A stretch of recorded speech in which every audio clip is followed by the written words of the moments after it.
सह नौ भुनक्तो सह वीर्यङ्करवावहै तेजस्विनावधीतमस्तु मा विद्विषावहै। ओम शांति शांति शांति। श्रुति स्मृति पुराणानाम् आलयं करुणालयं नमामि भगवत्पादं शङ्करं लोकशङ्करं।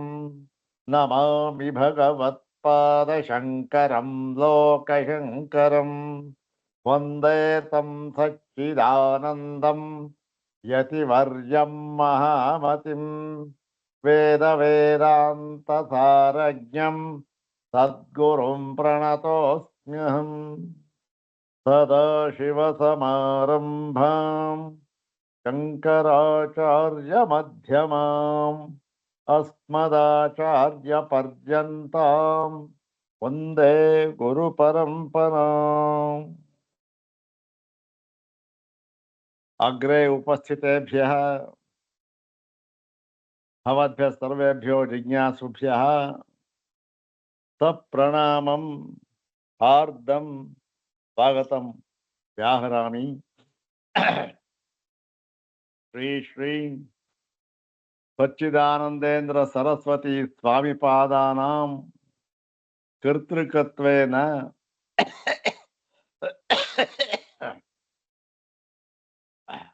प्रसिद्धासु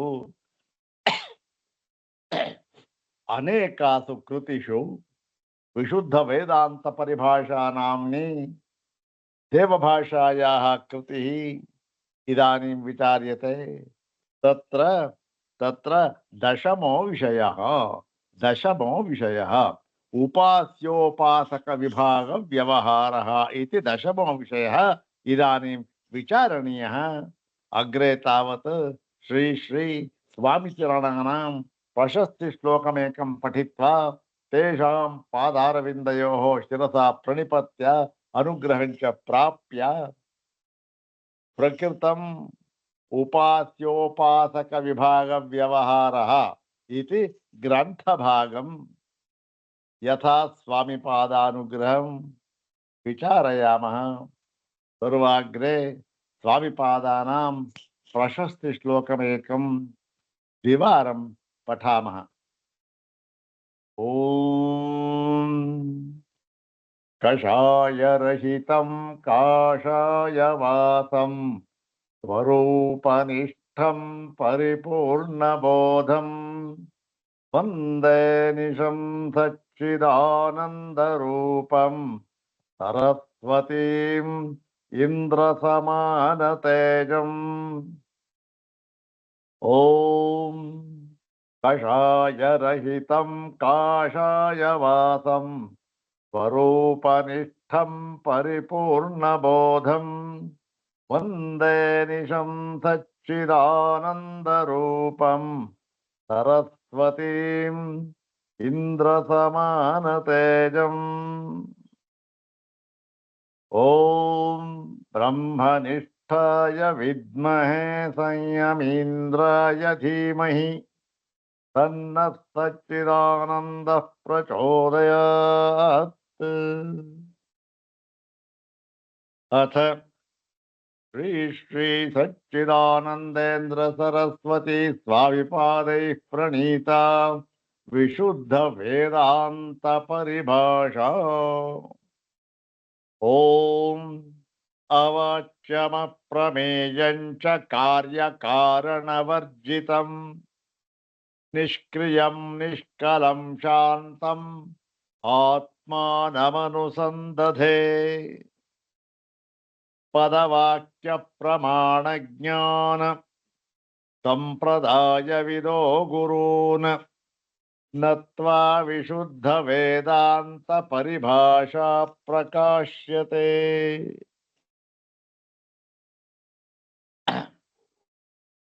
श्री श्री ಸಚ್ಚಿದಾನಂದೇಂದ್ರ ಸರಸ್ವತಿ ಸ್ವಾಮಿಪಾದರವರ ಕೃತಿಗಳಲ್ಲಿ ಅತ್ಯಂತ ವಿಶಿಷ್ಟವಾದ ಮತ್ತು ವೇದಾಂತ ಜಿಜ್ಞಾಸುಗಳಿಗೆ, ಅದರಲ್ಲಿಯೂ ಕೂಡ ಶಾಂಕರ ವೇದಾಂತ ಜಿಜ್ಞಾಸುಗಳಿಗೆ, ವೇದಾಂತಗಳಲ್ಲಿ ಶಾಂಕರ ವೇದಾಂತ ಇನ್ನೊಂದು ವೇದಾಂತ ಅಂತಕ್ಕಂಥದ್ದೇನು ಇಲ್ಲ. ಇವೆಲ್ಲ ಏನು ಶಾಂಕರ ವೇದಾಂತ ಮತ್ತೆ ಮಾಧ್ವ ವೇದಾಂತ ಮತ್ತೆ ಈ ರಾಮಾನುಜೀಯ ವೇದಾಂತ ಇವೆಲ್ಲ ಕೂಡ ಒಂದು ಹೆಸರುಗಳಷ್ಟೇ ಹೊರತು ಆ ಒಂದು ವೇದಾಂತಗಳಲ್ಲಿ ಇರತಕ್ಕಂತಹ ಈ ಕೆಲವೊಂದು ಈ ವಿಕಲ್ಪಗಳು ವೇದಾಂತಗಳಲ್ಲಿಲ್ಲ. ವೇದಾಂತಗಳಲ್ಲಿ ನಮಗೆ ಕಂಡು ಬರತಕ್ಕಂತಹ ಕೆಲವು ವಿಕಲ್ಪಗಳನ್ನು ತೆಗೆದುಕೊಂಡು ಅದಕ್ಕೆ ಅವರವರ ಪುರುಷಮತಿಯಿಂದ ಸಮಾಧಾನವನ್ನ ಹೇಳಿದ್ದಾರೆ. ಅದು ಬಹಳ ಮುಖ್ಯ.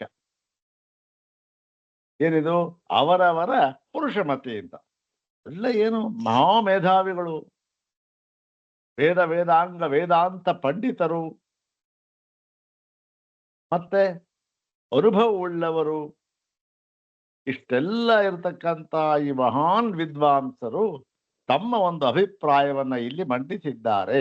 ಅದಕ್ಕಾಗಿ ನೋಡಿ, ಅವರು ಹೇಳಿದ್ದು ಇವರು ಹೇಳಿದ್ದು ಅಂತಕ್ಕಂಥ ಒಂದು ಹೆಸರು ಬಂದಿದೆ. ಅಷ್ಟೇ ಹೊರತು ವೇದಾಂತಗಳಲ್ಲಿ ಇರತಕ್ಕಂತಹ ತತ್ವವನ್ನ ಈ ಒಂದು ಯಾರೂ ಕೂಡ ಬದಲಾವಣೆ ಮಾಡಿ ಹೇಳುವುದಕ್ಕೆ ಸಾಧ್ಯವಿಲ್ಲ. ಅವರ ಅಭಿಪ್ರಾಯ. ಇದೊಂದು ಪ್ರಶ್ನೆ ಬಂದ್ಬಿಡುತ್ತೆ, ದೊಡ್ಡ ಪ್ರಶ್ನೆ. ಆಯ್ತು, ಸರಿ, ನೀವು ಹೇಳಿದಂಥದ್ದು, ಆದರೆ ಇಷ್ಟು ಅಭಿಪ್ರಾಯಗಳಿವೆಯಲ್ಲ, ಇದರಲ್ಲಿ ಯಾರ ಅಭಿಪ್ರಾಯ ಈ ಉಪನಿಷತ್ತಿಗೆ ಸಮ್ಮತವಾಗಿದೆ ಅದು ಬಹಳ ಮುಖ್ಯ ಅಂತಾರೆ. ಅದನ್ನು ನಾವು ಅನುಸರಿಸೋಣ. ಯಾರ ಒಂದು ಅಭಿಪ್ರಾಯ ಉಪನಿಷತ್ತಿಗೆ ಸಮ್ಮತವಾಗಿದೆ ಅದನ್ನ ನಾವು ಅನುಸರಿಸೋಣ ಅಂತ ನೋಡಿದಾಗ ಅದು ಮಹಾ ಕಷ್ಟದ ಕೆಲಸ. ಯಾಕೆ ಅಂತಂದ್ರೆ ವೇದಾಂತಗಳನ್ನ ಅಧ್ಯಯನ ಮಾಡಿದಾಗ ಇದಮಿತ್ತಂ ಎಂಬತಕ್ಕಂತಹ ನಿರ್ಣಯ ಬರುವುದು ಸುಲಭ ಸಾಧ್ಯವಲ್ಲ. ವೇದಾಂತಗಳನ್ನು ಅಧ್ಯಯನ ಮಾಡಿಬಿಟ್ವಿ, ಮಾಡಾದ ಮೇಲೆ ಓಹೋ ವೇದಾಂತಗಳಲ್ಲಿ ಇದನ್ನೇ ಹೇಳಿದ್ದಾರೆ ಎಂಬುದಾಗಿ ಅವಧಾರಣೆ ಮಾಡಿ ಹೇಳುವುದಕ್ಕೆ ಅಷ್ಟು ಸುಲಭವಾಗಿ ಬರುವುದಿಲ್ಲ. ಯಾಕೆ ಅಂತಂದ್ರೆ ವೇದಾಂತಗಳಲ್ಲಿಯೂ ಕೂಡ ಇದಮಿತ್ತಂ, ಇನ್ನು ಯಾವುದು ಸರಿ ಇಲ್ಲ, ಇದೇ ಸರಿ ಎಂಬುದಾಗಿ ಕಂಠೋಕ್ತವಾಗಿ ನಿರ್ದೇಶ ಮಾಡಿ ಹೇಳಿರುವುದು ನಮಗೆ ಕಂಡು ಬರುವುದಿಲ್ಲ. ಯಾಕೆ? ಒಂದು ಕಡೆ ಜ್ಞಾನವನ್ನ ಪ್ರಧಾನವಾಗಿ ಹೇಳಿದ್ದಾರೆ, ಇನ್ನೊಂದು ಕಡೆ ಕರ್ಮವನ್ನ ಪ್ರಧಾನವಾಗಿ ಹೇಳಿದ್ದಾರೆ, ಇನ್ನೊಂದು ಕಡೆ ಭಕ್ತಿಯನ್ನ ಪ್ರಧಾನವಾಗಿ ಹೇಳಿದ್ದಾರೆ, ಮತ್ತೊಂದು ಕಡೆ ಕರ್ಮಜ್ಞಾನ ಸಮುಚ್ಚಯವನ್ನ ಪ್ರಧಾನವಾಗಿ ಹೇಳಿದ್ದಾರೆ. ಈ ಎಲ್ಲ ವಾದಿಗಳಿಗೂ ಕೂಡ ಭೂಮಿಕೆ ಆಶ್ರಯ ಎಂಬತಕ್ಕಂಥದ್ದನ್ನು ಒದಗಿಸಿಕೊಟ್ಟಿದೆ ವೇದಾಂತ. ಎಲ್ಲರಿಗೂ ಇದರಲ್ಲಿ ಆಶ್ರಯ ಇದೆ. ಅವರವರ ಮತಕ್ಕೆ ತಕ್ಕಂತ ಇಲ್ಲಿ ಆ ವಾಕ್ಯವನ್ನು ತೆಗೆದುಕೊಂಡವರು ಉದ್ಧಾರ ಮಾಡಿ ಅದನ್ನ ಪ್ರಮಾಣೀಕರಿಸುತ್ತಾರೆ. ಹೀಗಿರುವಾಗ ಇಷ್ಟೊಂದು ಕಷ್ಟ, ಯಾವುದು ಸರಿಯಾದ ಮತ ಎಂಬತಕ್ಕಂಥದ್ದನ್ನ ತಿಳಿದು ಅದರಂತೆ ನಡೆಯುವುದು ಮಹಾ ಕಷ್ಟದ ಕೆಲಸ. ಒಂದ್ ವೇಳೆ ತಿಳಿಲಿಲ್ಲ ಕಣ್ರಿ, ಏನಾಯ್ತು ಇವಾಗ? ಏನಾಯ್ತು? ನಮ್ಮ ಗುರುಗಳು, ನಮ್ಮ ಆಚಾರ್ಯರು ಅವ್ರು ಹೇಳಿದ್ದೇ ಸರಿ, ಅವ್ರು ಹೇಳಿದ ದಾರಿಯಲ್ಲಿ ನಡೆದು ಬಿಡೋಣ ಅಂದರೆ ವೇದಾಂತ ಶಾಸ್ತ್ರ ಇದೆಯಲ್ಲ, ಅದು ಎಲ್ಲ ಶಾಸ್ತ್ರಗಳಿಗಿಂತಲೂ ಕೂಡ, ಇತರ ಶಾಸ್ತ್ರಗಳೆಲ್ಲಕ್ಕಿಂತಲೂ ಕೂಡ ಭಿನ್ನವಾದ ಒಂದು ಪ್ರಸ್ಥಾನ ವೇದಾಂತ ಶಾಸ್ತ್ರ. ನೋಡಿ, ಯಾವುದೇ ಶಾಸ್ತ್ರವಾಗಲಿ, ಪೂರ್ವ ಮೀಮಾಂಸಾ ಶಾಸ್ತ್ರವಾಗಲಿ, ಮತ್ತೊಂದಾಗಲಿ, ಸಾಂಖ್ಯ ಯಾವುದೇ ಆಗಲಿ, ಅದರಲ್ಲಿ ಏನ್ ಹೇಳುತ್ತಾರೆ? ಅವರವರ ಆಚಾರ್ಯರು ಹೇಳತಕ್ಕಂಥ ವಾಕ್ಯ ಪರಮ ಪ್ರಮಾಣ. ಅವರು ಅದನ್ನು ಸಮರ್ಥನೆ ಮಾಡುವುದಕ್ಕೆ ಬೇಕಾದ ಎಲ್ಲ ಸಾಮಗ್ರಿಗಳನ್ನು ಕೂಡ ತೆಗೆದುಕೊಂಡು ಸಮರ್ಥನೆ ಮಾಡಿದ್ದಾರೆ. ಹೀಗಾಗಿ ಅಲ್ಲಿ ಯಾವುದು ಮುಖ್ಯ? ಅಲ್ಲಿ ಗುರುಭಕ್ತಿ. ಗುರುಭಕ್ತಿ ಅಂದ್ರೆ ಈ ಗುರುಭಕ್ತಿ ನಾವು ಹೇಳ್ತಾ ಆ ಗುರುಭಕ್ತಿ ಅಲ್ಲ. ಗುರುಭಕ್ತಿ ಅಂದ್ರೆ ಏನು? ಗುರು ಏನನ್ನ ಹೇಳ್ತಾನೆ ಅದರಂತೆ ನಡೆಯುವುದು ಅಷ್ಟೇ. ಗುರುಭಕ್ತಿ ಅಂದ್ರೆ ಸೇವನೆ ಮುಂತಾದವುಗಳು ಎಲ್ರಿಗೂ ಅದು ಸಮಾನವಾಗಿರ್ತಕ್ಕಂಥ ವಿಚಾರ. ಎಲ್ರೂ ಮಾಡಲೇಬೇಕು, ಅದರಲ್ಲಿ ಎರಡನೇ ಮಾತಿಲ್ಲ. ಇಲ್ಲಿ ಈ ವಿಚಾರದಲ್ಲಿ ಗುರುಭಕ್ತಿ ಏನು? ಗುರುವು ಏನನ್ನ ಹೇಳಿದ್ದಾನೋ ಅದನ್ನ ಶ್ರದ್ಧೆಯಿಂದ ಪಾಲಿಸುವುದು ಅಷ್ಟೆ. ಎಲ್ಲಿ? ಬೇರೆ ಎಲ್ಲ ಶಾಸ್ತ್ರಗಳಲ್ಲಿಯೂ ಕೂಡ ಇದೇ ಇರತಕ್ಕಂಥದ್ದು. ಸಾಂಖ್ಯಶಾಸ್ತ್ರದಲ್ಲಿ ನೋಡ್ರಿ, ಕಪಿಲ ಮಹಾಮುನಿಗಳು ಹೇಳ್ಬಿಟ್ಟಿದ್ದಾರೆ, ಮುಗಿದೋಯ್ತು. ಯಾತಕ್ಕೆ? ಕಪಿಲರು ಸರ್ವಜ್ಞರು, ಅವರು ಸಿದ್ಧ ಮಾಡ್ತಾರೆ ಅದನ್ನು. ಸರಿ, ಕಣಾದರು ಬರ್ತಾರೆ, ಸ್ವಾಮಿ ನಮ್ಮ ಆಚಾರ್ಯರು ಹೇಳಿದ್ದಾರೆ. ಯಾರು?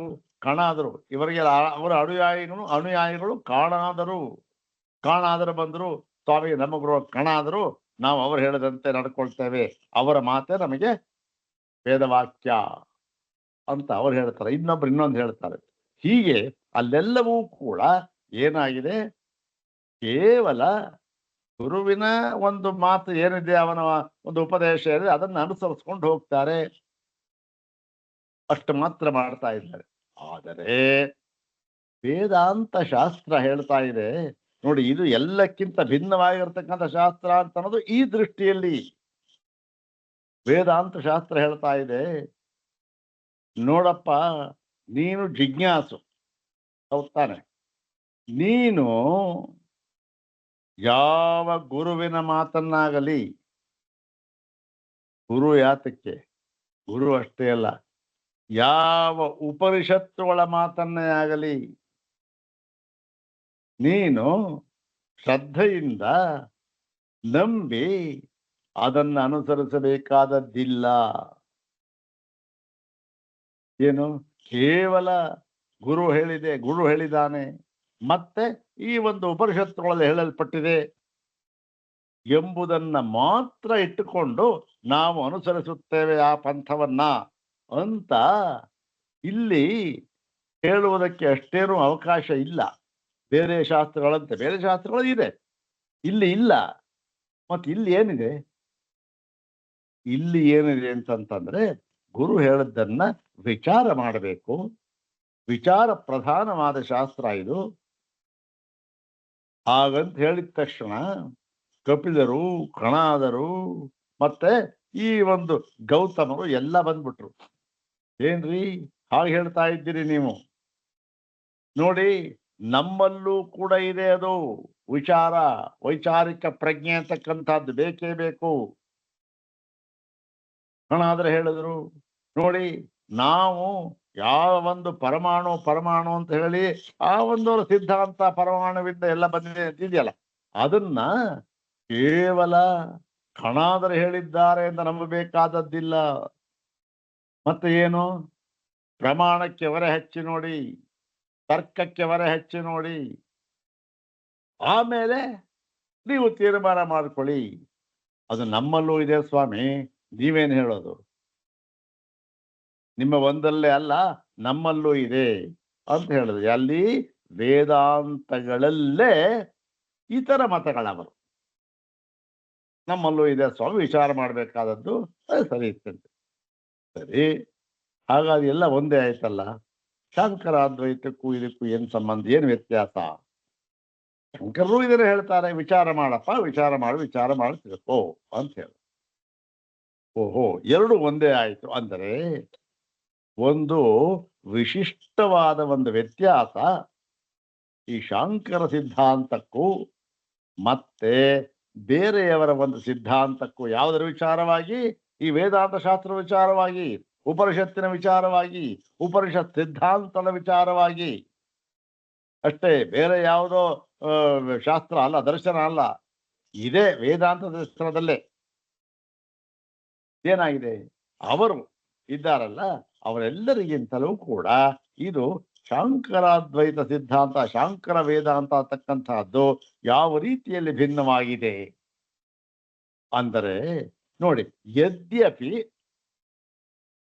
ವೇದಾಂತ ಶಾಸ್ತ್ರದಲ್ಲೇ ಬೇರೆ ಎಲ್ಲ ಒಂದು ಮತಗಳಂದ್ರೆ ಅಭಿಪ್ರಾಯ ಪಡುವವರು ಕೂಡ ಏನ್ ಹೇಳ್ತಾರೆ, ತಮ್ಮ ಸಿದ್ಧಾಂತಕ್ಕೆ ಪ್ರಮಾಣವನ್ನ ಇಟ್ಕೊಳ್ತಾರೆ. ಪ್ರಮಾಣ ಬೇಕು, ಅದು 3 ಪ್ರಮಾಣ ಆಗಿರ್ಬೋದು, 5 ಪ್ರಮಾಣ ಆಗಿರ್ಬೋದು, ಇನ್ನೊಂದಾಗಿರ್ಬೋದು, ಬೇರೆ ವಿಚಾರ. ಪ್ರಮಾಣವನ್ನು ಇಟ್ಕೊಂಡು ನೋಡಿ, ಈ ಪ್ರಮಾಣದಿಂದ ನಾವು ಸಿದ್ಧ ಮಾಡುತ್ತೇವೆ ಅಂತ ಹೇಳಿ, ಪ್ರಮಾಣ ಅಂದ್ರೇನು, ಕೇವಲ ತರ್ಕದ ಬಲದಿಂದ ನಾವು ವಿಚಾರ ಮಾಡ್ತೇವೆ ಅಂತ ಸಿದ್ಧ ಮಾಡಿದ್ದಾರೆ. ಶಾಂಕರಾದ್ವೈತ ಸಿದ್ಧಾಂತ ಏನು ಮಾಡಿದೆ, ಅವ್ರು ಹೇಳಿರ್ತಕ್ಕಂತಹ ಅದ್ವೈತ ಸಿದ್ಧಾಂತವೇ ಇರಲಿ, ಅಥವಾ ಅದಕ್ಕೆ ವಿಶಿಷ್ಟಾದ್ವೈತ ಇರ್ಬೋದು, ಬೇರೆ ಯಾವುದೇ ಇರ್ಬೋದು, ಒಟ್ಟಲ್ಲಿ ಉಪನಿಷತ್ ಸಿದ್ಧಾಂತ. ಇದಕ್ಕೂ ಅದಕ್ಕೂ ಏನು ವ್ಯತ್ಯಾಸ ಅಂದ್ರೆ, ಇಲ್ಲಿಯೂ ಕೂಡ ಪ್ರಮಾಣಗಳನ್ನ ಇಟ್ಕೊಂಡಿದ್ದಾರೆ. ಅಲ್ಲಿ ಒಬ್ಬರು 3 ಪ್ರಮಾಣ ನಂಬೋದು, ಒಬ್ಬರು 5 ಪ್ರಮಾಣ ನಂಬೋದು, ಒಬ್ಬರು 6 ಪ್ರಮಾಣ ನಂಬೋದು, ಮತ್ತೊಂದು ಏನೋ ಅದ್ಬೇಕಿಲ್ಲ. ವೇದಾಂತಗಳಲ್ಲಿ ಏನು, ನಾವು ಎಲ್ಲ ಪ್ರಮಾಣವನ್ನು ಕೂಡ ಇಟ್ಟುಕೊಳ್ಳುತ್ತೇವೆ, ಎಲ್ಲ ಪ್ರಮಾಣಗಳಲ್ಲೂ ವಿಶ್ವಾಸ ನಮಗೆ. ಸರಿ, ಅವ್ರಲ್ಲೂ ಇದೆಯಲ್ಲ, ಇಲ್ಲ. ಅದಕ್ಕಿಂತ ಮಿಗಿಲಾಗಿ ಇನ್ನೊಂದು ಪರಮ ಪ್ರಮಾಣ ಅಂತ ಇದೆ. ನಮ್ಮ ಶಾಂಕರ ಸಿದ್ಧಾಂತದಲ್ಲಿ ಮಾತ್ರ ಇರತಕ್ಕಂಥದ್ದು ಅದು. ಏನು, ಪರಮ ಪ್ರಮಾಣ ಎಂಬತಕ್ಕಂಥದ್ದು. ಅದು ಯಾವುದು? ಅದೇ ಅನುಭವ ಅಷ್ಟೆ. ನೋಡಿ, ಪ್ರಮಾಣಗಳಿಗೆ ಹೊರ ಹಚ್ಚಿ ನೋಡಿ, ಪ್ರಮಾಣಗಳಿಗೆ ಹೊರ ಹಚ್ಚಿ ನೋಡಿದಾಗ ಅಷ್ಟು ಮಾತ್ರದಿಂದ ನಾವು ಉಪನಿಷತ್ ಸಿದ್ಧಾಂತವನ್ನು ನಿರ್ಣಯ ಮಾಡುವ ಹಾಗಿಲ್ಲ.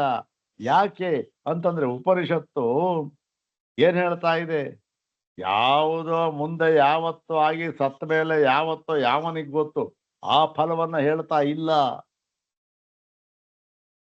ಅದೇ ಪೂರ್ವ ಮೀಮಾಂಸಾ ಶಾಸ್ತ್ರ ಆದ್ರೆ ಆ ಫಲ ಹೇಳ್ಬೋದು, ಸ್ವರ್ಗ, ಮತ್ತೊಂದು ಇನ್ನೊಂದು. ಹೋಗ್ತಾನೆ, ಯಾವುದೋ ಪರಮಪದ ಅಂತಾರೆ, ಅವರಲ್ಲಿ ಸಾಮೀಪ್ಯ ಅಂತಾರೆ, ಸಾರೂಪ್ಯ ಅಂತಾರೆ, ಸಾಲೋಕ್ಯ ಅಂತಾರೆ, ಏನು ಹೇಳ್ತಾ, ಅವೆಲ್ಲ ಯಾವುದು? ಅವೆಲ್ಲ ಕೂಡ ಈಗ ನಮ್ಮ ಅನುಭವಕ್ಕೆ ನಿಲುಕದೇ ಇರತಕ್ಕಂತಹ ಸಿದ್ಧಾಂತಗಳು.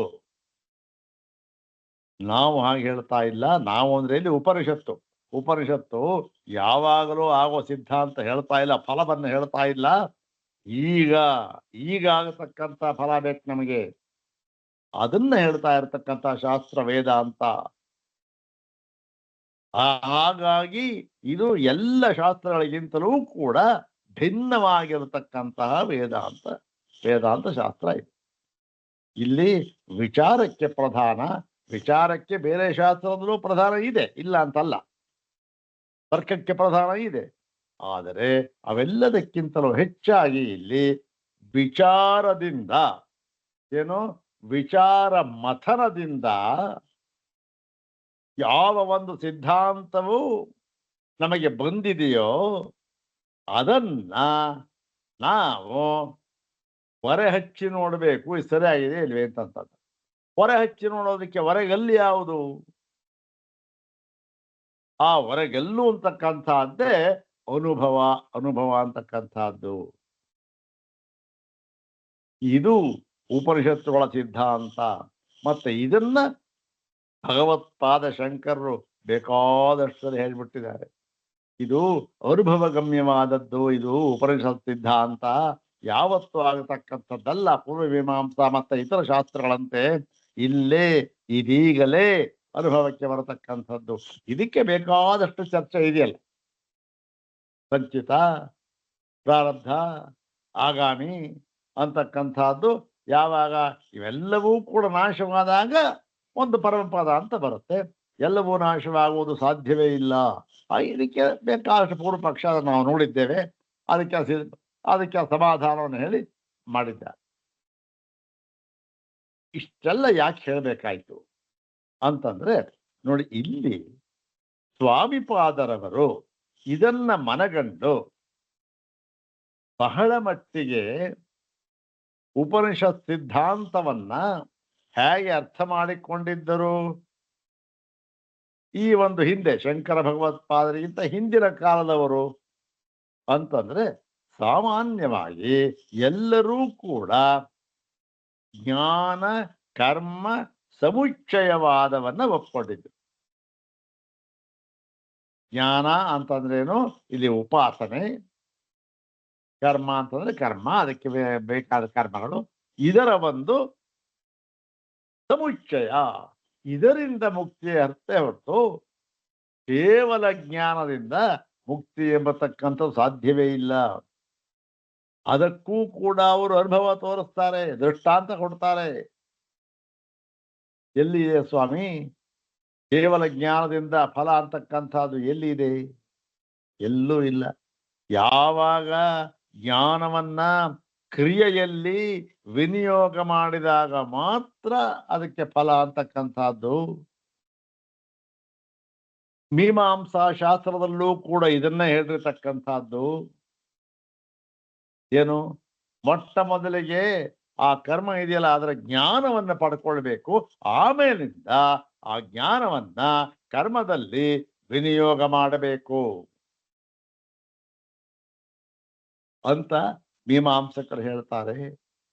ಹಾಗೆ ಹೇಳಿ ಅದರ ಫಲ ಜನ್ಮಾಂತರದಲ್ಲಿ ಆಗತಕ್ಕಂಥದ್ದು, ಲೋಕಾಂತರದಲ್ಲಿ ಆಗತಕ್ಕಂಥದ್ದು, ಕಾಲಾಂತರದಲ್ಲಿ ಆಗತಕ್ಕಂಥದ್ದು ಅನ್ನುವ ವಿಚಾರವನ್ನು ಹೇಳ್ತಾರೆ. ಆದರೆ ವೇದಾಂತ ಸಿದ್ಧಾಂತ ಅದಲ್ಲ. ಯಾವ ಕರ್ಮ ಜ್ಞಾನ ಸಮುಚ್ಚಯ ಅಂತ ನೀವು ಹೇಳ್ತೀರೋ ಅದು ಉಪನಿಷತ್ತುಗಳಲ್ಲಿ ಯಾವುದು ಸೂಕ್ಷ್ಮ ದರ್ಶಕದಿಂದ ನೋಡಿದರೂ ಕೂಡ ಎಲ್ಲೂ ಕೂಡ ಸಿಕ್ಕೋದಿಲ್ಲ ಅದು ಅಂತ ಹೇಳಿ, ಇಲ್ಲಿ ಸ್ವಾಮಿ ಅದು ನಮಗೆ ಕಾಣ್ತಾ ಇಲ್ವಲ್ಲ? ಉಪಾಸ್ಯ ಉಪಾಸಕ ವಿಭಾಗ ಉಪಾಸನೆ ಅಂತಕ್ಕಂಥದ್ದು ಎಷ್ಟು ಕಡೆ ಹೇಳಿದ್ದಾರೆ ಸ್ವಾಮಿ? ಬೇಕಾದಷ್ಟು ಕಡೆ ಹೇಳಿದ್ದಾರಲ್ಲ. ಉಪಾಸನೆ ಉಪಾಸನೆ ಅಂತಕ್ಕಂಥದ್ದು, ಕರ್ಮ ಅಂತಕ್ಕಂಥದ್ದು ಹೇಳಿದ್ದಾರೆ. ಹೇಳಿದೆಯಲ್ಲ ಉಪನಿಷತ್ತಿನಲ್ಲಿ. ಅಂತಂದ್ರೆ ಉಪನಿಷತ್ತುಗಳಲ್ಲಿ ಹಾಗೆ ಯಾವುದು ಕರ್ಮವನ್ನೇ ಆಗಲಿ, ಕರ್ಮಜ್ಞಾನ ಸಮುಚ್ಚಯವನ್ನೇ ಆಗಲಿ, ಅಥವಾ ಇನ್ನೊಂದು ಸಿದ್ಧಾಂತವನ್ನೇ ಆಗಲಿ ಹೇಳಿರುವಂತೆ ಕಂಡು ಬಂದರೂ ಕೂಡ, ಕಂಡು ಬರುತ್ತೆ, ಇಲ್ಲ ಅಂತ ನಾವು ಹೇಳ್ತಾ ಇಲ್ಲ, ಹಾಗೆ ಹೇಳಿರುವಂತೆ ಕಂಡು ಬರುತ್ತೆ. ಕಂಡು ಬಂದರೂ ಕೂಡ ಆ ವಾಕ್ಯಗಳನ್ನ ನಾವು ಯಾವ ರೀತಿ ಅರ್ಥೈಸಿಕೊಂಡು ನಾವು ಕೃತಾರ್ಥರಾಗಬೇಕು ಎನ್ನುವುದು ಬಹಳ ಮುಖ್ಯ. ಯಾವ ರೀತಿ ಅದನ್ನು ಅರ್ಥ ಮಾಡಿಕೊಳ್ಬೇಕು ಅಂತಕ್ಕಂಥದ್ದು. ಈಗ ಏನೋ ಒಂದು ಒಂದು ಒಂದು ಮಾತನ್ನು ಹೇಳಿದ್ರೆ ಅದಕ್ಕೆ ಬೇಕಾದಷ್ಟು ತರಹ ಅರ್ಥವನ್ನು ನಾವು ಕಲ್ಪಿಸ್ಕೊಳ್ಬಹುದು ಅಲ್ವಾ? ಅದು ಬಾರ್ತಕ್ಕಂಥ ಧಾಟಿ ಮತ್ತು ಉಪಯೋಗಿಸ್ತಕ್ಕಂಥ ಪದಗಳು ಇವೆಲ್ಲದರಿಂದಲೂ ಕೂಡ ಭಿನ್ನ ಭಿನ್ನ ಭಿನ್ನವಾದ ಅರ್ಥವನ್ನು ನಾವು ಮಾಡ್ಕೊಳ್ಬಹುದು. ಆಗ ಇಲ್ಲೂ ಕೂಡ ಏನಾಗಿದೆ, ಹಾಗಿದ್ದರೂ ಕೂಡ ಅವೆಲ್ಲವನ್ನೂ ಕೂಡ ಈ ಒಂದು ಅರ್ಥ ಮಾಡಿಕೊಳ್ಳುವುದಕ್ಕೆ ಬೇಕಾದಂತ ಉಪಾಯ ಅಂತ ಒಂದಿದೆ. ಅದನ್ನ ಆ ಉಪಾಯದ ಮೂಲಕ ನೋಡಿದರೆ ಮಾತ್ರ ಸಿದ್ಧಾಂತ ಅರ್ಥವಾಗೋದು. ಇಲ್ಲದೆ ಇದ್ರೆ ಉಪಾಸ್ಯ ಉಪಾಸಕ ವಿಭಾಗ ವ್ಯವಹಾರನೇ ಸರಿ, ಮತ್ತೆ ವಿದೇಹ ಮುಕ್ತಿಯೇ ಸರಿ ಅಂತ ನಮಗೆ ತೋರ್ಬಿಡುತ್ತೆ. ಯಾಕೆ? ವೇದಾಂತದಲ್ಲಿ ಇದೆ ಅದು. ಆ ಇರತಕ್ಕಂಥ ವಾಕ್ಯ ಯಾವ ರೀತಿ ಅರ್ಥ ಮಾಡಿಕೊಳ್ಳಬೇಕು ಎನ್ನುವುದನ್ನ ಪ್ರಧಾನವಾಗಿ ತೋರಿಸಿದಂತಹ ಮಹನೀಯರೇ ಶ್ರೀ ಶ್ರೀ ಸ್ವಾಮಿಪಾದರವರು. ಯದ್ಯಪಿ ಈ ಒಂದು ಗ್ರಂಥ ನಾವು ಇಟ್ಕೊಂಡಿದ್ದು ಕೂಡ ಅದಕ್ಕೋಸ್ಕರನೇ, ಏನು ಅದನ್ನ ಹೇಗೆ ಅರ್ಥ ಮಾಡಿಕೊಳ್ಬೇಕು ಅಂತ. ಇಲ್ಲಿ ಪ್ರಕೃತ ನಾವು ಇವತ್ತಿನ ಒಂದು ಇದರಲ್ಲಿ ನೋಡಿ, ಇವೆಲ್ಲ ಇಂಟ್ರಡಕ್ಷನ್ಗಳಿಗೆ ಇದಾಗ್ಬಿಡುತ್ತೆ. ಇರ್ಲಿ ನೋಡೋಣ ಏನಾಗಿದೆ ಅಂತಂದ್ರೆ, ಈ 10ನೆಯ ವಿಷಯ ಅಂತ ಏನಿದೆ ಅದು ಉಪಾಸ್ಯ ಉಪಾಸಕ ವಿಭಾಗ ವ್ಯವಹಾರ ಅಂತ ಇದೆಯಲ್ಲ, ಇದನ್ನು ಯಾತಕ್ಕೆ ಇಷ್ಟೊಂದು ವಿಸ್ತಾರವಾಗಿ ಹೇಳ್ತಾ ಇದ್ದಾರೆ? ಮತ್ತೆ ಇಲ್ಲಿ ನೀವು ಗಮನಿಸಿ, ಬೇರೆ ಎಲ್ಲ ಕಡೆಯಲ್ಲಿಯೂ ಕೂಡ ಸ್ವಾಮಿಪಾದರವರು ತಮ್ಮ ಒಂದು ವಾಕ್ಯಗಳಿಂದಲೇ ಕೂಡ ವಿಶ್ಲೇಷಿಸಿ ಅದನ್ನು ಹೇಳಿದ್ದಾರೆ. ತಮ್ಮ ವಾಕ್ಯದಿಂದ ಅದ್ಭುತವಾದ ವಾಕ್ಯಗಳು, ಅದೆಲ್ಲ ಸರಿಯಾಗಿದೆ. ಇಲ್ಲಿ ಏನ್ ಮಾಡಿದ್ದಾರೆ, ಬಹಳಷ್ಟು ಕಡೆ ಏನ್ ಮಾಡಿದ್ದಾರೆ, ಅವರು ವ್ಯಾಖ್ಯಾನ ಮಾಡೋದಕ್ಕೆ ಹೋಗೇ ಇಲ್ಲ. ಏನ್ ಮಾಡಿದ್ದಾರೆ, ಆಚಾರ್ಯರ ಒಂದು ಸೂತ್ರ ಭಾಷೆಯಲ್ಲಿ ಯಾವ್ಯಾವ ವಾಕ್ಯ ಇದೆ ಅದನ್ನೇ ಇಲ್ಲಿ ಭಟ್ಟಿ ಇಳಿಸ್ಬಿಟ್ಟಿದ್ದಾರೆ. ಏನು ಮಾಡಕ್ ಹೋಗೇ ಇಲ್ಲ. ಇದಕ್ಕೆ ಒಂದು ಕಾರಣ ನಾವು ಹೇಳಬಹುದು, ಊಹಿಸ್ಬೋದು. ಯಾಕೆ ಹೇಳಲಿಲ್ಲ ಅಂದ್ರೆ, ಮೊಟ್ಟ ಮೊದಲನೆಯದಾಗಿ ಯಾರು ಒಂದು ವಿಶುದ್ಧಾಂತಃಕರಣರಾಗಿ ಈ ಒಂದು ಯೋಗ್ಯತೆ ಅಂತ ಏನಿದೆ ವೇದಾಂತಕ್ಕೆ ಬರುವುದಕ್ಕೆ ಮುಂದೆ ಮೊದಲ ಹೇಳಿದಾರಲ್ಲ, ಈ ಒಂದು ಸಾಧನ ಚತುಷ್ಟಯ ಮತ್ತೆ ಇನ್ನೊಂದು ಮತ್ತೆ ಎಲ್ಲ ಹೇಳಿದ್ದಾರಲ್ಲ, ಅದರ ಮೂಲಕ ನಾವು ನೋಡಿದಾಗ, ನಾವು ಬಂದಾಗ, ಈ ಒಂದು ಅಧ್ಯಯನ ಮಾಡಿದಾಗ ಈ ಶಾಂಕರ ವಾಕ್ಯಗಳಿದೆಯಲ್ಲ, ಅದು ಯಥಾವತ್ತಾಗಿ ಯಾವ ಸಂಶಯವನ್ನು ಕೂಡ ತಂದು ಕೊಡತಕ್ಕಂಥದ್ದಲ್ಲ. ಅಷ್ಟು ಕ್ಲಿಯರ್ ಅಂತಂದ್ರೆ ನೇರವಾಗಿ ವಿಚಾರವನ್ನು ಹೇಳ್ತಕ್ಕಂಥ ಭಾಗ ಇಲ್ಲ, ಅರ್ಥವಾಗಲ್ಲ ಅಂತ ಇಲ್ಲವೇ ಇಲ್ಲ. ಹಾಗಾಗಿ ಇದಕ್ಕೆ ಒಂದು ವ್ಯಾಕರಣ ಅಂತಾಗ್ಲಿ ಮತ್ತು ವ್ಯಾಖ್ಯಾನ ಅಂತಾಗ್ಲಿ ಏನು ಬೇಕು ಹಾಗೊಂದು ವೇಳೆ ಮಾಡಿಬಿಟ್ರೆ ಏನು ಅಪಚಾರವಾಗಿಬಿಡುವುದು ಮೂಲಕ್ಕೆ ಅಂತಕ್ಕಂಥದ್ದು ಒಂದು ಅಭಿಪ್ರಾಯ. ಇನ್ನೊಂದು ಅಭಿಪ್ರಾಯ, ಇಲ್ಲಿ ಕೆಲವು ಕಡೆ ಏನ್ ಮಾಡಿದ್ದಾರೆ, ಶಂಕರ ಭಗವತ್ಪಾದರು ಯಾವುದನ್ನ ಈ ಸಮಾಸ ರೂಪದಲ್ಲಿ ಹೇಳಿದ್ದರೋ, ಅಂದ್ರೆ ಕೇವಲ ಒಂದು ಕೇವಲ ಒಂದು ಪದವನ್ನು ಹೇಳ್ಬಿಟ್ಟಿರ್ತಾರೆ, ಅದನ್ನ ವಿಸ್ತಾರ ಮಾಡಿ ಹೇಳೋದಕ್ಕೆ ಹೋಗೋದಿಲ್ಲ. ಅಂತಹ ಪದ, ಅಂತಹ ವಾಕ್ಯಗಳು ಇವೆ, ಅಂತಹ ಸಂದರ್ಭಗಳು ಇವೆ.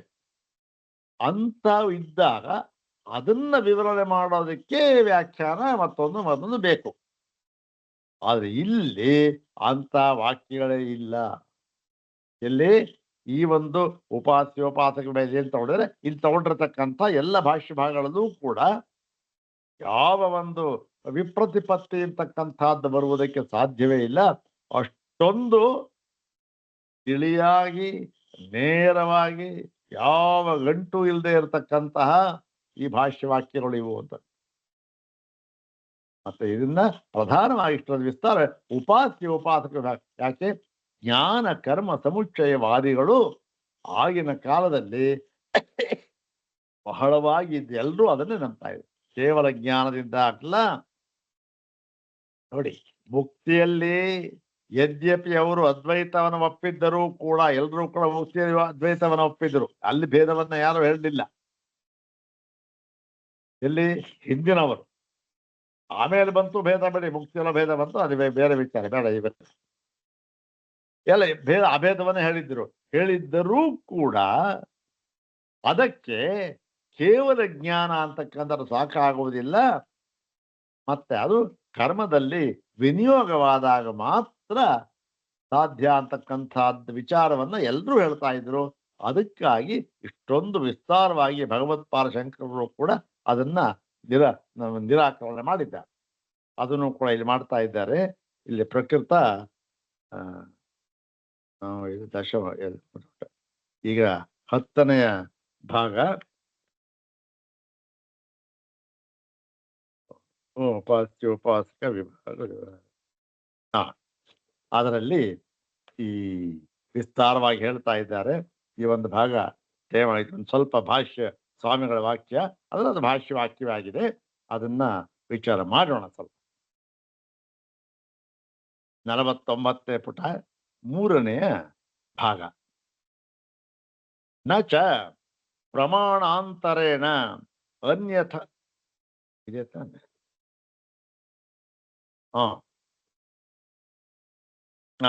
ಇದೆ ಕರೆಕ್ಟ್.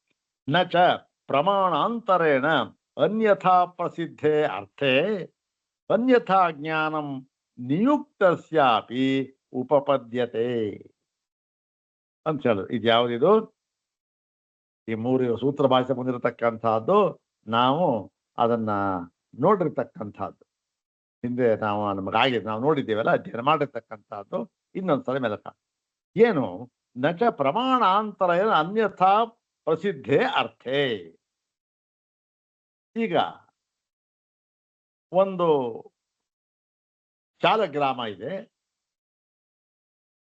ಅದರಲ್ಲಿ ಏನು ಮಾಡಬೇಕು, ನೋಡಪ್ಪ ಇದು ಶಾಲಗ್ರಾಮ ಅಲ್ಲ, ಇದು ವಿಷ್ಣುನೋ ನರಸಿಂಹನೋ ಅಥವಾ ಏನೋ ಒಂದು ಯಾವುದೋ ಒಂದು ಶಾಲಗ್ರಾಮ ಇಡಿ ಹೇಳಿದ್ರು ಅಂತ ಇಟ್ಕೊಳ್ಳಿ.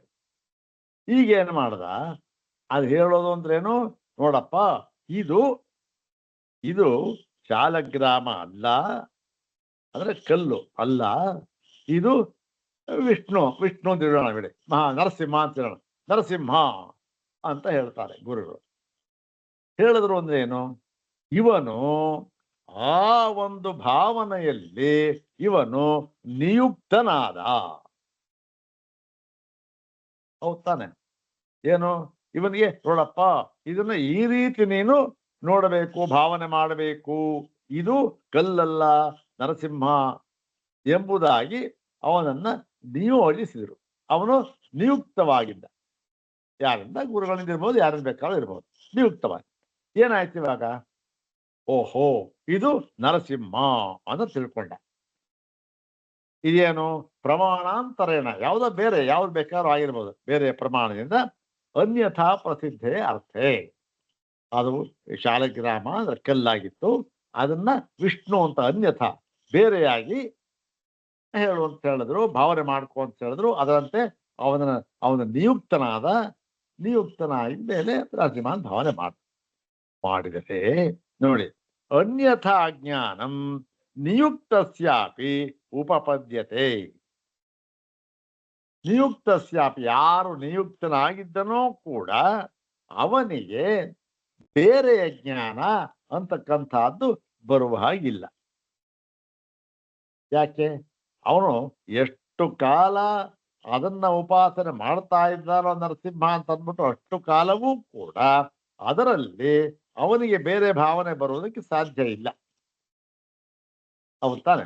ಒಂದು ವಿಚಾರ, ಬೇರೆ ಭಾವನೆ ಬಂತು ಅಂತ ಇಟ್ಕೊಳ್ಳಿ, ಬಂತು ಅಂದ್ರೆ ಅದು ಆ ಬುದ್ಧಿ ಉಪಾಸನೆ ಅಂತ ಆಗೋದೇ ಇಲ್ಲ, ಅದು ಬೇರೆ ಬರೋದಿಲ್ಲ ಅವನಿಗೆ ಉಪಪದ್ಯತೆ. ಯದಿ ಪುನಃ ನಿಯುಕ್ತೋಹಂ ಇತಿ ಅನ್ಯಥಾ ಜ್ಞಾನಂ ಕುರ್ಯಾತ್ ನ ತತ್ ಜ್ಞಾನಂ ಕಿಂತರ್ಹಿ ಮಾನಸಿ ಕ್ರಿಯಾ.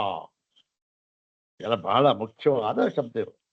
ನೋಡಿ, ಒಂದು ವೇಳೆ ಅವನಿಗೆ ನಿಯುಕ್ತ ಆಗುತ್ತಾ ಏನಂತ, ನೋಡಪ್ಪ ಇದು ನರಸಿಂಹ ಅಂತಂತ ಅಂದೇನು, ನರಸಿಂಹ ಅಂತಕ್ಕಂಥದ್ದು ಅದು ಯಥಾರ್ಥ ಜ್ಞಾನವೋ ಅಥವಾ ಅನ್ಯಥಾ ಜ್ಞಾನವೋ? ಅಂದ್ರೆ ಅನ್ಯಥಾ ಜ್ಞಾನ. ಯಾಕೆ? ಯಥಾರ್ಥ ಜ್ಞಾನ ನರಸಿಂಹ ಅಲ್ಲ, ಅದು ಕಲ್ತಾನೆ, ಅನ್ಯಥಾ ಜ್ಞಾನ. ಹೀಗೆ ನಿಯುಕ್ತ ಅನ್ಯಥಾ ಜ್ಞಾನಂ ಕುರ್ಯಾತ್, ಅದು ಏನೋ ಕಲ್ಲೋದು ಅಂತಕ್ಕಂಥದ್ದು. ಆ ನಿಯುಕ್ತನಾದವನಿಗೂ ಕೂಡ ಏನಾಗಿದೆ, ಆ ಒಂದು ಜ್ಞಾನ ಅಂತ ಏನಿದೆ, ಅನ್ಯಥಾ ಜ್ಞಾನ ಅಂದ್ರೆ ಅದು ಕಲ್ಲು ಅಂತ ಆಯ್ತು, ಇದು ನರಸಿಂಹ ಅಂತ ಆಯ್ತು. ಕಲ್ಲು ಅಂತಕ್ಕಂಥದ್ದು ಯಥಾರ್ಥ ಜ್ಞಾನ, ಅನ್ಯಥಾ ಜ್ಞಾನ ಅಂತಕ್ಕಂಥದ್ದು ನರಸಿಂಹ ಅಂತಕ್ಕಂಥ. ಇದರಲ್ಲೇ ಅವನಿಗೆ ನಿಯುಕ್ತನಾಗಿದ್ದಾನೆ. ಆದರೆ ಏನಾಗಿದೆ ಗೊತ್ತಿಲ್ಲ, ವಸ್ತು ನ ತಜ್ಞಾನಂ, ಅದು ನಿಜವಾಗಿಯೂ ಕೂಡ ಜ್ಞಾನವಲ್ಲ. ಏನು? ವಸ್ತುವಿನ ಜ್ಞಾನವಲ್ಲ. ಮತ್ತೆ ಜ್ಞಾನ ಮಾಡ್ಕೊಂಡಿದ್ದಾನ ಸ್ವಾಮಿ, ನರಸಿಂಹ ಅಂತ ಮಾಡ್ಕೊಂಡಿದ್ದಾನಲ್ಲ ಅಂದ್ರೆ ಕಿಂತರ್ಹಿ ಮಾನಸಿ ಕ್ರಿಯಾ ಅಷ್ಟೆ. ಅವನ ಒಂದು ಮನಸ್ಸಿನ ಕ್ರಿಯೆ ಅದು. ಅವನು ನಿಯುಕ್ತನಾಗಿ ಆ ಒಂದು ಜ್ಞಾನವನ್ನು ಪಡ್ಕೊಂಡ ಯಾವ್ದು ನರಸಿಂಹ ಅಂತಕ್ಕಂಥದ್ದು, ಅದು ಏನಾಗಿದೆ, ಅದು ಅಯಥಾರ್ಥ ಜ್ಞಾನ, ಅದು ಅನ್ಯಥಾ ಜ್ಞಾನ. ಹೀಗಾಗಿ ಅದು ಅದರ ವಸ್ತು ಜ್ಞಾನ ಅಲ್ಲ. ಅದು ವಸ್ತು ಜ್ಞಾನವಲ್ಲದಿದ್ದರೂ ಕೂಡ ಆ ಒಂದು ಅನ್ಯಥಾ ಜ್ಞಾನವನ್ನು ಮಾಡ್ಕೊಂಡಿದ್ದಾನಲ್ಲ, ಮಾಡ್ಕೊಂಡ ಕಾರಣ ಅದು ಮಾನಸಿಕ ಕ್ರಿಯಾ. ಆ ಥರ ಮಾಡ್ಕೊಂಡಿದ್ದೆ ಮಾನಸಿಕ ಕ್ರಿಯೆ, ಭಾವನೆ ಮಾಡ್ಕೊಂಡಿದ್ದ. ಆ ಉಪಾಸನೆ ಒಂದಷ್ಟು ಏನೋ ಒಂದು ಕಾಲ ಮುಗೀತು, ಅದು ಹೋಯ್ತು ಅಷ್ಟೇ. ಅದಿರ್ಲಿ, ಅದು ಬೇಡ. ಸ್ವಯಮೇವ ಚೇತ್ ಅನ್ಯಥಾ ಉಪಪದ್ಯೇತ ಭ್ರಾಂತಿರೇವ ಸ್ಯಾತ್. ಈಗ ನೋಡಿ, ಯಾರೋ ಹೇಳಿದ್ರು, ಯಾರೋ ಗುರುಗಳ ಬಂದಿದ್ರು, ನೋಡಪ್ಪ ಇದನ್ನ ನೀನು ನರಸಿಂಹ ಅಂತ ತಿಳ್ಕೋ, ಉಪಾಸನೆ ಮಾಡಿ ಹೇಳಿದ್ರು. ಆಗೇನಾಯ್ತು, ಆಗ ಮಾಡ್ದ. ಅದ್ಯಾವುದು, ಅದು ಅನ್ಯಥಾ ಜ್ಞಾನ ನರಸಿಂಹ ಅಂತ ಮಾಡ್ದ. ಅನ್ಯಥಾ ಜ್ಞಾನ ಅಂತ ಮಾಡಿದಾಗ ಏನಾಗಿರ್ಲಿಲ್ಲ, ಅದು ಯಥಾರ್ಥ ಜ್ಞಾನ ಆಗಿರ್ಲಿಲ್ಲ. ಮತ್ತೇನಾಗಿತ್ತದು, ಮಾನಸಿಕ ಕ್ರಿಯಾ, ಮನಸ್ಸಿನ ಕ್ರಿಯೆ ಮಾತ್ರ ಆಗಿತ್ತು. ಸರಿ ಹೋಯ್ತು, ಆಯ್ತು. ಇದು ಯಾವಾಗ, ಗುರುವಿನಿಂದ ನಿಯುಕ್ತನಾದಾಗ ಈ ಭಾವನೆ ಬಂತಲ್ಲ ಆಗ. ಒಂದು ವೇಳೆ ಸ್ವಯಮೇವ ಚೇತ್ ಅನ್ಯಥಾ ಉತ್ಪದ್ಯೇತ. ಸ್ವಯಮೇವ ಚೇತ್, ಯಾರು ಹೇಳಲಿಲ್ಲ, ಗುರು ಹೇಳಲಿಲ್ಲ, ಏನು ಹೇಳಲಿಲ್ಲ, ಏನೋ ಮಾಡಲಿಲ್ಲ. ಏನ್ ಮಾಡ್ದ ಅವನು, ಕಪ್ಪು ಸಾಲಿಗ್ರಾಮ ಇತ್ತು, ಗುರು ಅದನ್ನ ಅಲ್ಲಿ ಏನೂ ಹೇಳಲಿಲ್ಲ ಅಂತ ಏನು ಹೇಳಿಲ್ಲ. ಇವನೇನ್ ಮಾಡ್ಬಿಟ್ಟ, ಅಲ್ಲ ಸಾಲಿಗ್ರಾಮ ಇಟ್ಟಿದ್ರು ಅಲ್ಲಿ, ಸ್ವಲ್ಪ ಸಣ್ಣದಾಗಿತ್ತು. ಇವನೇನ್ ತಿಳ್ಕೊಂಬಿಟ್ಟ, ಓಹೋ ನೋಡಿ ಇಲ್ಲಿ ಕರಿ ದ್ರಾಕ್ಷಿ ಇಟ್ಬಿಟ್ಟಿದ್ದಾರೆ ಅಂದ್ಬಿಟ್ಟ, ಅನ್ಕೊಂಡ್ಬಿಟ್ಟ. ಈ ಕರಿ ದ್ರಾಕ್ಷಿ ಅಂತಕ್ಕಂಥದ್ದು ಎಂಥ ಜ್ಞಾನ ಅಂದ್ರೆ, ಇದು ಸ್ವತಂತ್ರವಾಗಿ ಹುಟ್ಟಿದಂತ ಜ್ಞಾನ. ಹೋಗ್ತಾನೆ, ಯಾವ ಗುರುನು ಹೇಳಲಿಲ್ಲ, ನೋಡಪ್ಪ ಇದು ದ್ರಾಕ್ಷಿ ಅಂತ ಹೇಳಲಿಲ್ಲ. ಅಲ್ಲಾದ್ರೆ ನೋಡಪ್ಪ ಅದೇ ಕಲ್ಲು, ಅದೇ ಕಲ್ಲಿಗೆ ನೋಡಪ್ಪ ಈ ನರಸಿಂಹ ಅಂತ ಹೇಳಿದ್ದ ಗುರು, ನಿಯುಕ್ತನಾಗಿದ್ದ. ಆವಾಗ ಏನಾಯ್ತು, ನಿಯುಕ್ತನಾಗಿ ಮಾಡ್ದ, ಮಾನಸಿಕ ಕ್ರಿಯೆ ಆಯ್ತದು. ಈಗ ಇನ್ನೊಬ್ಬ ಬಂದ, ಅದೇ ಕಲ್ಲಿತ್ತು ಸಾಲಿಗ್ರಾಮ, ಓಹೋ ದ್ರಾಕ್ಷಿ ಇಟ್ಟಿದ್ದಾರೆ ಅನ್ಕೊಂಬಿಟ್ಟ. ಇಲ್ಲಿ ಯಾರು ಹೇಳಿದ್ರು ಅವನಿಗೆ ದ್ರಾಕ್ಷಿ ಇಟ್ಟಿದ್ದಾರೆ ಅಂತ? ಯಾರು ಹೇಳಲಿಲ್ಲ, ಅವನೇ ಹಾಗೆ ತಿಳ್ಕೊಂಬಿಟ್ಟ. ಈ ಜ್ಞಾನಕ್ಕೆ ಏನಾಯ್ತು, ನಿಯುಕ್ತನಾಗದೆ ತಾನೇ ಸ್ವತಃ ತಿಳಿದುಕೊಳ್ಳುವುದಕ್ಕೆ ತನಗೇ ಉಂಟಾದ ಜ್ಞಾನಕ್ಕೆ ಏನಿದು, ಭ್ರಾಂತಿ ಅಂತ ಹೆಸರು. ನೋಡಿ, ಇವೆಲ್ಲ ಈ ಪದಗಳನ್ನ ನಾವು ಈ ಕರತಲ ಮಲಕ ಮಾಡಬೇಕು. ಭ್ರಮ ಅಂದ್ರೇನು, ಭ್ರಮ ಅಂದ್ರೇನು, ಇಂಥ ವಿಚಾರಗಳೆಲ್ಲ ಇದೇ ಮುಖ್ಯವಾದದ್ದು. ಏನಾಯ್ತು ನೋಡಿ, ಎಷ್ಟು ಎಷ್ಟು ಕ್ಲಿಯರ್ ಆಗಿ ಬರೀತಾರೆ. ಸ್ವಯಮೇವ ಚೇತನ್ಯಥಾ ಉತ್ಪದ್ಯೇತ. ಒಂದು ಅನ್ಯಥಾ, ಅನ್ಯಥಾ ಅಂದ್ರೆ ದ್ರಾಕ್ಷಿ ಅನ್ಕೊಂಬಿಟ, ಕಲ್ಲದು ದ್ರಾಕ್ಷಿ ಅನ್ಕೊಂಬಿಟ, ಯಾವ್ದಾಯ್ತು, ಸ್ವಯಮೇವ ತಾನೇ ಆಯ್ತು. ಆಗ ಏನಾಗುತ್ತೆ, ಆ ಒಂದು ಜ್ಞಾನಕ್ಕೆ, ದ್ರಾಕ್ಷಿತ ಜ್ಞಾನವಾಯ್ತಲ್ಲ, ಅದಕ್ಕೆ ಹೆಸರಾಯ್ತು ಭ್ರಾಂತಿ ಜ್ಞಾನ. ಅದಕ್ಕೇನಾಯ್ತು, ಯಾವುದು ಆ ನರಸಿಂಹ ಅಂತ ಮಾಡ್ಕೊಂಡಿದ್ದಲ್ಲ, ಅದು ನಿಯೋಗ. ಅದ ನಿಯೋಗವಾದ ವಿಧಿ, ಅವನು ಮಾಡು ಅಂತ ಹೇಳಿದ್ರು, ಅಷ್ಟು ಮಾಡಿದಷ್ಟು, ಇದೇನಿಲ್ಲ, ಭ್ರಾಂತಿ ರೇವಚ. ಆದರೆ ನೋಡಿ, ಇಲ್ಲಿ ಮುಂದೆ ಹೇಳ್ತಾರೆ, ಅದು ಬಹಳ ಮುಖ್ಯವಾದದ್ದು. ಜ್ಞಾನಂತೂ ಪ್ರಮಾಣಜನ್ಯಂ ಯಥಾಭೂತ ವಿಷಯಂಚ. ಆದರೆ ನಾವು ಹೇಳ್ತಾ ಇದ್ದೀವಲ್ಲ ಇಲ್ಲಿ ಜ್ಞಾನ ಜ್ಞಾನ ಅಂತಂತ, ಇದು ಪ್ರಮಾಣಜನ್ಯಂ. ಇದು ಪ್ರಮಾಣದಿಂದ ಬಂದಿರತಕ್ಕಂಥದ್ದು, ಪ್ರಮಾಣದಿಂದ ಹುಟ್ಟಿರತಕ್ಕಂಥದ್ದು. ಏನು ಅವರು ಪ್ರಮಾಣ ಅಲ್ಲ ಸ್ವಾಮಿ, ಅವರು ಪ್ರಮಾಣ ಹೇಳಿದ್ರಲ್ಲ. ಯಾವ್ದದು, ನರಸಿಂಹ ಅಂತ ಹೇಳಿದವರು ಪ್ರಮಾಣ ಹೇಳಿದ್ರು.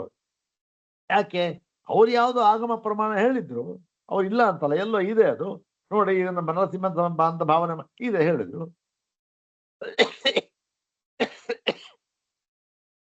ಹಾಗೆ ಹೇಳಿದ್ದರೂ ಕೂಡ ನೋಡಿ, ಇಲ್ಲಿ ಇದೆಯಲ್ಲ ಈ ಜ್ಞಾನ ಏನಿದೆ, ಇದು ಪ್ರಮಾಣ ಇದ್ದರೂ ಕೂಡ ಏನಾಗಿದೆ ಇಲ್ಲಿ, ಯಥಾಭೂತ ವಿಷಯಂಚ.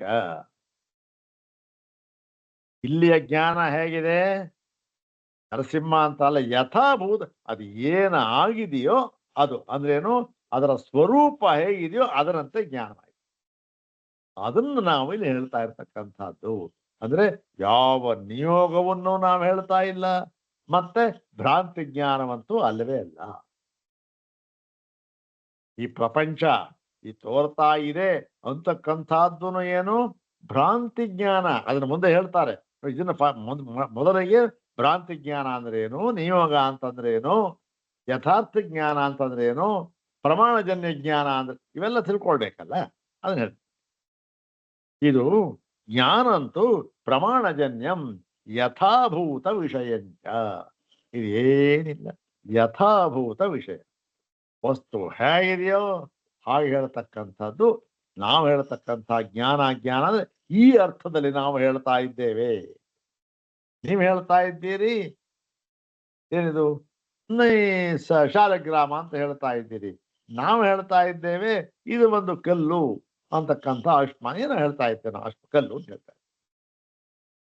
ಹೀಗಾಗಿ ನಾವು ಯಥಾರ್ಥ ಜ್ಞಾನ, ಯಾಕೆ ನಮ್ಮದು ಯಥಾರ್ಥ ಜ್ಞಾನ, ನಿಮ್ಮದು ನಿಯೋಗ ಜ್ಞಾನವೋ ಅಥವಾ ಭ್ರಾಂತಿ ಆಗಿದೆ ಅಂದ್ರೆ, ಈ ಯಥಾರ್ಥ ಜ್ಞಾನ ಇದೆಯಲ್ಲ, ಈ ಯಥಾರ್ಥ ಜ್ಞಾನ ಇದೇನಾಗಿದೆ, ತ್ರಿಕಾಲ ಅಬಾಧಿತ. ನೋಡಿ, ಒಂದೊಂದು ಬಹಳ ಮುಖ್ಯ ವಿಚಾರ ಮಾಡ್ತಕ್ಕಂಥದ್ದು. ಈ ಯಥಾರ್ಥ ಜ್ಞಾನ ಅಂತಕ್ಕಂಥದ್ದು ತ್ರಿಕಾಲ ಅಬಾಧಿತ. ಮತ್ತೆ ನಿಯೋಗವಾಗಲಿ ಭ್ರಮ ಜ್ಞಾನ ಆಗಲಿ ಅವೆಲ್ಲ ಏನು, ಅವೆಲ್ಲ ಒಂದೇನು ಕಾಲಕ್ಕೆ ಮೀಸಲಾಗಿರ್ತಕ್ಕಂಥದ್ದು. ಇದು ತ್ರಿಕಾಲ ಅಬಾಧಿತ ಜ್ಞಾನವಂದ್ರೆ ಅಬಾದ್ರೆ ಅದು ಯಾವುದೋ ಕಾಲ ಪರಿಚ್ಛಿನ್ನವಾಗಿರ್ತಕ್ಕಂತಹ ಜ್ಞಾನ. ಯಾಕೆ, ಎಷ್ಟರವರೆಗೆ ಅವನ ಭಾವನೆ ಮಾಡಿರ್ತಕ್ಕ ಅಷ್ಟರೊಳಗೆ ನರಸಿಂಹ. ಇವನು ಎಷ್ಟುವರೆಗೆ ದ್ರಾಕ್ಷಿ ಅಂತ ತಿಳ್ಕೊಂಡಿದ್ದೆ, ಅವನು ಬಂದ ದ್ರಾಕ್ಷಿ ಎಲ್ಲ ಕಣೆ ತೆಂಗಿನ ಬುಟ್ಟಿ ಆಮೆಯಿಂದ ನೋಡಿದ ಮುಟ್ಟದ ದ್ರಾಕ್ಷಿ ಅಂತ ಕಲ್ಲು ಅಂತ ಗೊತ್ತಾಯ್ತು. ಅಲ್ಲಿಗೆ ದ್ರಾಕ್ಷಿ ಜ್ಞಾನ ಹೊರಟಾಯ್ತು.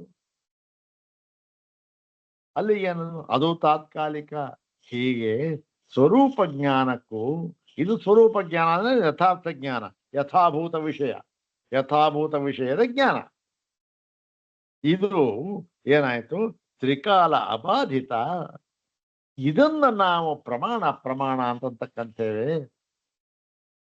ಹಾಗಾಗಿ ಇದನ್ನ ನಾವು ಪ್ರಮಾಣಜನ್ಯಂ ಜ್ಞಾನಂ ಅಂತ ಹೇಳ್ತೇವೆ. ಇದು ತ್ರಿಕಾಲ ಅಬಾಧಿತವಾದ ಒಂದು ಜ್ಞಾನ ಅಂತ ಹೇಳಿ, ಇದನ್ನ ತನ್ನಿಯೋಗ ಶತೇನಾಪಿ ಕಾರಯಿತು ಶಕ್ಯ. ಎಂಥ ವಾಕ್ಯ, ನ ತನ್ನಿಯೋಗ ಶತೇನಾಪಿ. ಅವ್ರು ಯಾರೋ ಬಂದ್ರು ಗುರುಗಳು, ನೋಡಯ್ಯ ನೀನು ಇದನ್ನು ನರಸಿಂಹ ಅಂತ ಭಾವನೆ ಮಾಡ್ಕೋ ಅಂತ ಅದನ್ನ ನಿಯೋಗಕ್ಕೆ ಒಳಪಡಿಸಿದರು. ಹೌದ್ ತಾನೆ? ನಿಯೋಗಕ್ಕೆ ಒಳಪಡಿಸಿದಾಗ ನಿಯುಕ್ತನಾದ, ಹೋದ, ನರಸಿಂಹ ಅಂತ ಭಾವನೆ ಮಾಡ್ಕೊಂಡ. ಇಲ್ಲಿ ಏನಾಗಿದೆ ಗೊತ್ತೇ, ಯಥಾರ್ಥ ಜ್ಞಾನ ನಿಯೋಗ ಶತೇನಾಪಿ.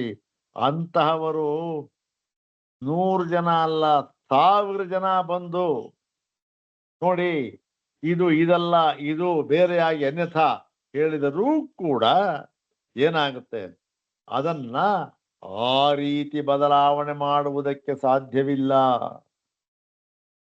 ನಿಯೋಗ ಶತೇನಾಪಿ ಕಾರಯಿತು ಶಕ್ಯತೆ, ನಚ ಪ್ರತಿಷೇಧ ಶತೇನಾಪಿ ವಾರಯಿತು ಶಕ್ಯತೆ. ಒಂದು ಪಕ್ಷ 1000 ಅಲ್ಲ, 1,00,000 ಮಂದಿ ಹೇಳಿದ್ರು, ನೋಡಯ್ಯ ಇದು ಕಲ್ಲಲ್ಲ ಇದು ನರಸಿಂಹ ಅಂತ ಹೇಳಿದ್ರು. ಹಾಗೆ ಇವರು ಪ್ರತಿಷೇಧ ಶತೇನಾಪಿ 1000 ಜನ ಬಂದು ಅದನ್ನ ಪ್ರತಿಷೇಧ ಮಾಡಿದರೂ ಕೂಡ, ಯಾವುದನ್ನ, ಆ ಕಲ್ಲು ಎನ್ನುವುದನ್ನ 1000 ಜನ ಪ್ರತಿಷೇಧ ಮಾಡಿದರೂ ಕೂಡ ಅದನ್ನ ಪ್ರತಿಷೇಧ ಮಾಡುವುದಕ್ಕೆ, ಅದರ ಸ್ವರೂಪವನ್ನ ಪ್ರತಿಷೇಧ ಮಾಡುವುದಕ್ಕೆ ಸಾಧ್ಯವಿಲ್ಲ. ಯಾವತ್ತೂ ಕಲ್ಲೇ, 1000 ಅಲ್ಲ, 1,00,000 ಅಲ್ಲ, ಕೋಟಿ ಅಲ್ಲ, ಎಷ್ಟು ಜನ ಪರಮಾತ್ಮ ಬಂದು ಹೇಳಿದ್ರು ಕಲ್ಲೇ. ಮತ್ತೆ ಇನ್ನು ಎಷ್ಟು ಜನ ಬಂದು ನಿಯೋಗ ಎಲ್ಲ ಕಣಯ್ಯ, ಇದು ಭಗವಂತ, ಇದು ಶಿವ, ಇದು ವಿಷ್ಣು, ಏನು 1,00,000 ಹೇಳಿದ್ರು ಕೂಡ ಅದು ಕಲ್ಲೇ. ಈ ಪದ ಹೇಳ್ತಾರೆ, ನತ ನಿಯೋಗ ಶತೇನಾಪಿ ಕಾರಯಿತು ಶಕ್ಯತೆ, ನಚ ಪ್ರತಿಷೇಧ ಶತೇನಾಪಿ ವಾರಯಿತು ಶಕ್ಯತೆ. ನಹಿ ತತ್ ಪುರುಷತಂತ್ರಂ ವಸ್ತುತಂತ್ರಮೇವ ಹಿ ತತ್. ಇದು ವಸ್ತುತಂತ್ರಜ್ಞ. ನಹಿ ತತ್ ಪುರುಷತಂತ್ರಂ, ಇದು ಪುರುಷನ ಜ್ಞಾನಕ್ಕೆ ಅಧೀನವಾದದ್ದಲ್ಲ, ಪುರುಷನಿಗೆ ಅಧೀನವಾದ ಜ್ಞಾನ ಅಲ್ಲ, ಪುರುಷ ಮತಿಗೆ ಅಧೀನವಾದ ಜ್ಞಾನವಲ್ಲ. ನಾನು ಬಹಳ ಬುದ್ಧಿವಂತ ಆಯ್ತಾರೆ, ಬುದ್ಧಿವಂತ ಇಲ್ಲ. ವಸ್ತು ಹೇಗಿದೆ ಹಾಗೆ. ಮತ್ತೇನಾಗಿದೆ, ಪುರುಷ ತಂತ್ರ ಅಂದ್ರೆ ತಂತ್ರ ಅಧೀನ, ಜ್ಞಾನವಲ್ಲ. ಮತ್ತು ವಸ್ತು ತಂತ್ರಮೇವ ಹಿ ತತ್. ಇದು ವಸ್ತು, ಕೇವಲ ವಸ್ತು ಹೇಗಿದೆಯೋ ಹಾಗೆ ತಿಳಿದುಕೊಳ್ತಕ್ಕಂಥ ಜ್ಞಾನ ಇದು. ಇದನ್ನೇ ಪ್ರಮಾಜ್ಞಾನ ಅಂತ ಹೇಳ್ತಕ್ಕಂಥದ್ದು ಅಂತ ಹೇಳಿ, ವಸ್ತುತಂತ್ರಮೇವ ಹಿ ತತ್. ಇದು ವಸ್ತುತಂತ್ರವನ್ನು ಹೇಳ್ತಕ್ಕಂಥದ್ದು ಅಂತ ಹೇಳ್ಬಿಟ್ಟು ತದೇವಂ ಕರ್ಮಣ ಸಮಾನಯ ಯೋಗಕ್ಷೇಮತ್ವಾತ್ ಉಪಾಸನಾಯ ಸರ್ವೋಪಿ ಉಪಾಸ್ಯೋಪಾಸಕಾದಿ ವ್ಯವಹಾರ ಕ್ರಿಯಾಕಾರಕ ಫಲ ವ್ಯವಹಾರ ಅಂತರ್ಭೂತ ಏವ. ಇಲ್ಲಿ ಇದೇ ರೀತಿ ಕರ್ಮ ಮತ್ತೆ ಈ ಒಂದು ಉಪಾಸನೆ ಅಂತ ಹೇಳಿದ್ದಾರೆ. ಕರ್ಮ ಉಪಾಸನೆ ಎರಡೂ ಕೂಡ ಸಮಾನ ಯೋಗ ಕ್ಷೇಮತ್ವ ಅಂದ್ರೆ ಏನು? ಎರಡಕ್ಕೂ ಕೂಡ ಎಲ್ಲದರಲ್ಲೂ ಕೂಡ ಸಮಾನವಾಗಿದೆ.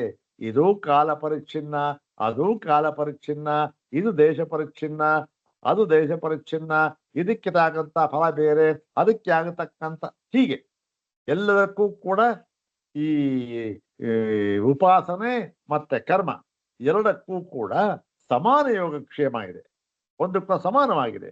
ಆದ್ದರಿಂದ ಯಾವ ಭೇದವೂ ಇಲ್ಲ. ಕರ್ಮಕ್ಕೂ ಮತ್ತೆ ಉಪಾಸನೆಗೂ ಯಾವ ಭೇದವೂ ಇಲ್ಲ. ಉಪಾಸನೆ ಹೇಳ್ಬೋದು, ಬೇಕಾದ್ರೆ ಏನ್ ಬೇಕಾದ್ರೆ ಮಾನಸಿಕ ಕ್ರಿಯೆ ಅಂತ ಹೇಳ್ಬೋದಷ್ಟೆ. ಬೇರೆ ಅದನ್ನ ದೈಹಿಕ ಕ್ರಿಯೆ ಅಂತ ಹೇಳ್ಬೋದು ಬೇಕಾದ್ರೆ, ಇದನ್ನ ಮಾನಸಿಕ ಕ್ರಿಯೆ ಅಂತ ಹೇಳಿಬೇಕಾರಷ್ಟೆ. ಧ್ಯಾನ ನಿಯೋಗ ಇವೆ ಅಷ್ಟೇ ಹೇಳ್ಬೋದು. ಕ್ರಿಯೆ ಅನ್ನೋದ್ರಲ್ಲಿ ಏನು ವ್ಯತ್ಯಾಸವೂ ಇಲ್ಲ. ಯಾಕೆ ಅಂದ್ರೆ ಕ್ರಿಯಾ ಕಾರಕ ಫಲ ವ್ಯವಹಾರ ಅಂತರ್ಭೂತ. ಇದಕ್ಕೂ ಅಷ್ಟೇ, ಉಪಾಸನೆನೂ ಅಷ್ಟೇ, ಕರ್ಮಗಳು ಅಷ್ಟೇ, ಇವೆಲ್ಲವೂ ಕೂಡ ಕ್ರಿಯಾ ಕಾರಕ ಫಲ. ಹೀಗೆ ಮಾಡಬೇಕು, ಮತ್ತೆ ಇದಕ್ಕೆ ಇದನ್ನು ಸಂಗ್ರಹಿಸಿಕೊಳ್ಳಬೇಕು ಉಪಸಂಹಾರ, ಮತ್ತೆ ಅದಕ್ಕಿಂತ ಫಲ ಇದು ಹೀಗೆ ಇದನ್ನು ಮಾಡಬೇಕು, ಇದನ್ನು ಸಂಗ್ರಹಿಸಿಕೊಳ್ಬೇಕು, ಇದು ಫಲ ಪಡಿಬೇಕು, ಮಾಡಬೇಕು, ಫಲ ಪಡಿಬೇಕು. ಇದರಲ್ಲೇ ಈ ಪರಿಧಿಯಲ್ಲೇ ಬರತಕ್ಕಂತಹದ್ದು ಯಾವುದು? ಉಪಾಸನೆಯೂ ಅಷ್ಟೇ, ಕ್ರಿಯೆಯೂ ಅಷ್ಟೇ, ಕರ್ಮವೂ ಅಷ್ಟೇ. ಆದ್ದರಿಂದ ತದ್ವದೇವಚ ಉಪಾಸನ ತತ್ವಮಪಿ ಯಥಾಶಾಸ್ತ್ರಮೇವ ಅವಗಂತವ್ಯಂ. ಆದ್ರೆ ತದ್ವದೇ ಅದೇ ಹಾಗೆ ಉಪಾಸನಾ ತತ್ವಮಪಿ, ಉಪಾಸನಾ ತತ್ವವೂ ಕೂಡ ಈ ಒಂದು ಕ್ರಿಯಾಕಾರಕ ಫಲ ವ್ಯವಹಾರ ಅಂತರ್ಭೂತವಾಗಿದೆ ಎಂಬುದಾಗಿ ಯಥಾಶಾಸ್ತ್ರಂ, ಶಾಸ್ತ್ರ ಹೇಳಿದ ಅಲ್ಲಿ ಏನು ಫಲ ಏನೋ ಹೇಳಿದ್ದ ಕ್ರಿಯಾಕಾರಕ, ಅದೇ ರೀತಿ ನಾವು ತಿಳಿದುಕೊಳ್ಳಬೇಕು. ತಥಾಹಿ ಆಹ, ಅದಕ್ಕೆ ಪ್ರಮಾಣ ವಾಕ್ಯಗಳನ್ನ, ಶಾಂಕರ ವಾಕ್ಯಗಳನ್ನೇ ಉದ್ಧಾರ ಮಾಡ್ತಾ ಇದ್ದಾರೆ. ಅದರ ಮುಂದಿನ ಭಾಗದಲ್ಲಿ ನೋಡು. ಅದಕ್ಕೆ ತೈತ್ತಿರೀಯೋಪನಿಷತ್ ಭಾಷ್ಯ ನಮಗೆ ಆಗಿದೆ, ತೈತ್ತಿರೀಯೋಪನಿಷತ್ ಆಗಿದೆ, ಅದನ್ನ ಹೇಳ್ತಾ ಇದ್ದಾರೆ. ಅದರ ಮುಂದಿನ ಭಾಗದಲ್ಲಿ ವಿಚಾರ ಮಾಡೋಣ. ಓಂ ಶಾಂತಿ ಶಾಂತಿ ಶಾಂತಿ. ಓಂ ತತ್ಸತ್.